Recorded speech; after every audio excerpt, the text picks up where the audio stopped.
My name is Diogo Silva. I'm Latino. My name's Christopher Tran. I'm half Chinese and half Vietnamese.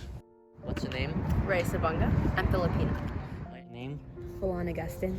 I'm Haitian. My full name is Vanar Meech. I'm Cambodian. Okay. What's your name? I'm Diala Marhesh, Lebanese. Okay.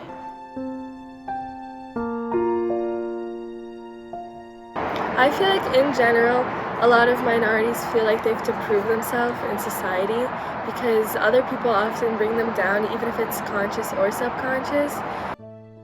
You know, they probably feel different. They probably feel like they don't belong as far as like, you know, in a society and stuff. So they kind of, in a way kind of feel left out.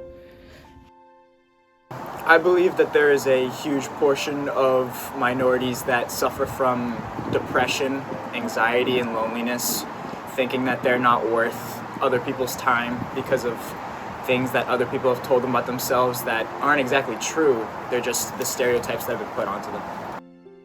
For especially black girls, is like self-image. It definitely ruins like your self-image and like how you perceive yourself, and like comparing yourself between like your white peers and like seeing like everything differently, especially with your culture and everything like that. It's like a really hard like thing to like take in and like process. I feel like it does take a toll on a lot of minorities because sometimes they just feel some sort of isolation. It can come with bipolar disorder, depression, anxiety, and it's way more. It's a huge spectrum that minorities have to go through living in this life, in this day and age.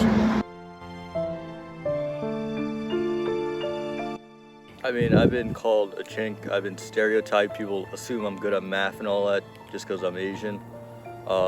They assume I'm bad at English and all that. And Someone told me to go back to Lebanon and stay there.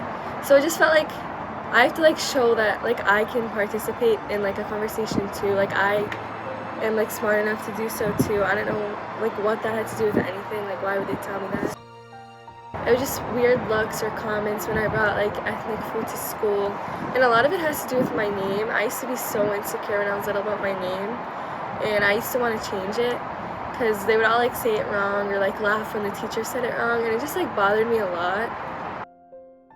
A lot of the times they would make jokes about how I eat dogs or I'm smart because I'm Asian. Just all these type of stereotypes. And like, yeah, like the smart because I'm Asian, like shouldn't have to hurt me because it's a compliment. But to me, it's like, it's so repetitive and hearing it over and over again, especially the dog joke. It just gets old. Back when I was in elementary school, I think I was a lot less wary of what was going on around me.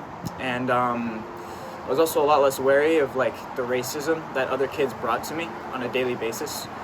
Obviously, my name is not as common as like a regular name. It's Diogo, and it's not, Hispanic in any way. It's not related to Diego in any way, shape, or form. But obviously, kids, they're oblivious to those types of things, and they just kind of say whatever they want. So I was called Diego a lot as a kid, and I didn't think much of it then, but I think that there's a form of laziness that comes with them using my name out of vain, and also people saying like, oh, why don't you go get some tacos, you whatever, this and that. And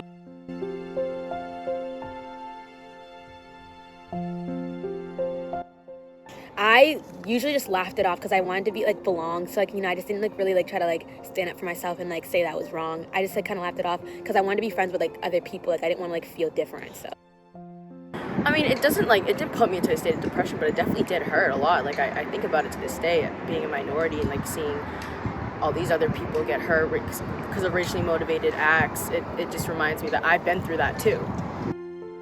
Not, like, against myself, but against, like, my place in society, because I feel like that's, like, what made me say, like, some people have to prove themselves. Yeah. And that honestly did, like, make me think more about like who I was. Like it made me realize like how big like part of identity like my background is.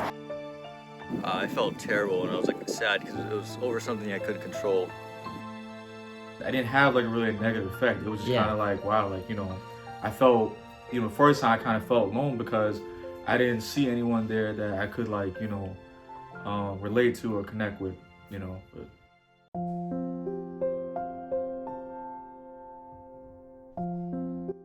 I think when I was younger, if I had been more stable in trying to like direct what I want people to call me and what things I want them to say to me, it could have been a lot better off in my life.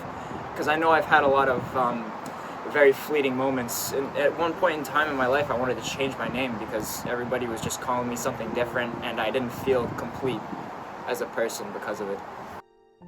Most of the people like kind of did that kind of racist stuff to me, I guess. I just became friends with them just through talking with them, playing sports, video games, and just getting along through I guess, social media. And yeah, and by developing these connections, you better understand that, and people like kind of realize they're wrong, especially from a younger age. I would tell myself, I don't know, just keep being me, and just like, I mean, it would have paid off in the future anyways, and just like not to like try to conform or like try to like fit into like any of like the groups or whatever, because I realized afterwards like everyone was just being mean to each other, and like if I just like stayed myself and, you know, tried not to like be with other people who were just being like really mean to me, like I would turn out like a little bit better.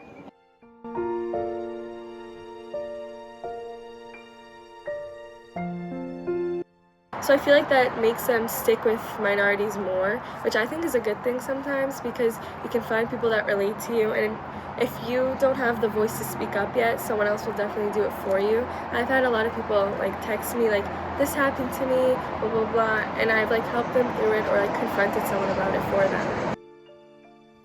I think my best advice I would tell them to seek out an outlet. Like, try to, you know, reach out to someone that you trust and just, you know, vent and talk to them. You know, whether it's a friend, you know, family member, you know, it could be like a stranger, just anybody. I feel like, you know, when you kind of like bottle all these, you know, these things, your emotions and stuff, it kind of like, you know, it takes a toll on you mentally. So I strongly believe that, you know, just a simple conversation with someone that you trust can start the healing process. I believe that no matter how scary it is, you just have to face people head on. It's the first mistake that I made when I was very young, and I wanted to ignore it all. I didn't want to cause a huge scene about something that I thought didn't really matter at the time, but now looking back, it mattered extremely. I think that I want to tell them to face their problems head on and tell them what is up, because majority of people, no matter how strong they act, once you confront them, they'll conform to anything that you really want to say. I would try to tell them, if there are people like of their ethnicity or race, like try to like be friends with them, because like that's like the first group that'll accept you no matter what. Or if that's not like in their, that's not a possibility in their like situation, like I would try to tell them like be true to themselves, or like be like friends with people who want to be friends with you, not try to like make yourself be friends with people like who clearly don't want anything to do with you. I think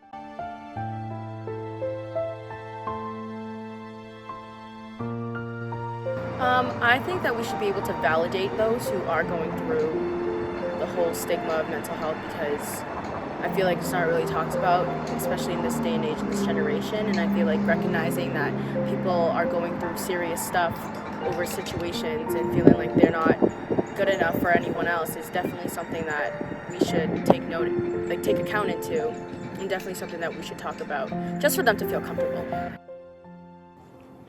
So I think you have to target the education system as a whole, like the whole institution. There's always been, I guess, systemic racism within our education. If you look at like the difference between like IQ scores between white, Asians, and African Americans.